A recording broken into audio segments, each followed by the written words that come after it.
اللہ نے مشکل سے مشکل حالات میں صبر کرنے کا کہا ہے۔ اللہ نے درد سے بڑی گھڑیوں میں صبر کرنے کا کہا ہے۔ صبر ہی کیوں بھڑکتے جذبات کو چپ لگائیں تاکہ آپ کو پتہ چلے کہ اتنے بدترین حالات میں بھی آپ کا رب آپ کو کیسے تھامے ہوئے ہے، تاکہ وہ آپ کو واضح طور پر آپ کے ساتھ نظر آئے، آپ کو اتنی شدت سے وہ محسوس ہو، اس کی مدد محسوس ہو، اس کا ساتھ محسوس ہو کہ آپ اپنی تکلیف کو بھول بیٹھیں۔ صبر نہیں کریں گے تو تکلیف میں ہی گھرے رہ جائیں گے۔ اللہ کا ساتھ کیسے دکھے گا پھر؟ اللہ کی مدد کیسے ڈھونڈیں گے پھر؟ کیسے نظر آئے گی اس کی مدد پھر؟ شیطان کا کام جذبات کو ہی تو ابھارنا ہے اور پھر اسی آگ میں آپ کو جلتا چھوڑ جانا ہے۔ اس آگ میں گرنے سے ہی تو بچنا ہے خود کو، کیسے صبر کر کے؟ اور اللہ تو صبر کرنے والوں کے ساتھ ہے۔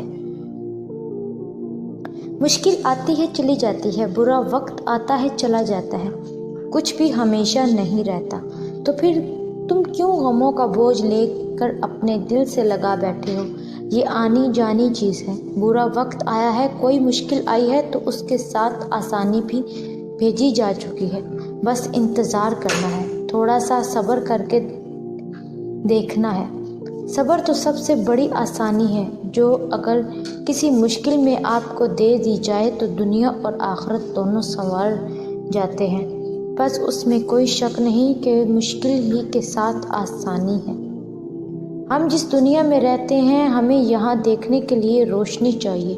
رات کے اندھیرے میں ہم سو جایا کرتے ہیں، دن ہماری سرگرمیوں کا مرکز ہوتا ہے، تو آپ کو نہیں لگتا کہ آپ کی زندگی میں جو اندھیرے آ گئے ہیں، پریشانیوں کے، الجھنوں کے، فتنوں کے، آپ کو ان سے نکلنے کی ضرورت ہے۔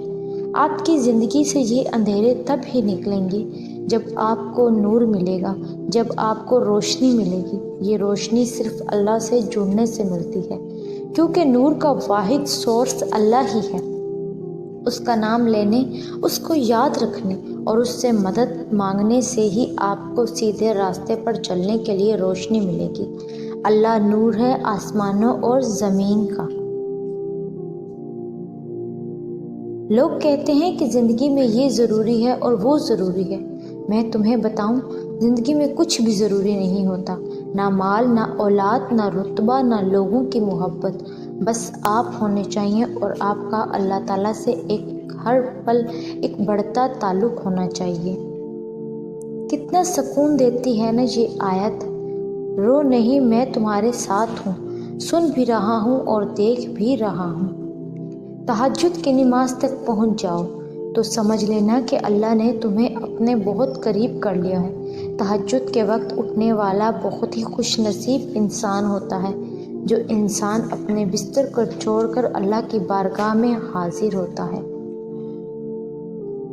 جب انسان پر مشکل پڑتی ہے تو اسے انسانوں سے رجوع کرنے کی بجائے اللہ سے رجوع کرنا چاہیے، اور جب وہ اللہ سے رجوع کرتا ہے تو اللہ اور قریب ہو جاتا ہے، اور جتنا انسان اللہ کے قریب ہوتا ہے، اس پر توکل رکھتا ہے، تو اس کی مشکلیں اتنی ہی چھوٹی ہوتی چلی جاتی ہیں، کیونکہ وسیلے بنانے والے ذات صرف ایک ہی ہے۔ بس یقین رکھو وہ تمہارے لیے غیب سے ایسے وسیلے بنائے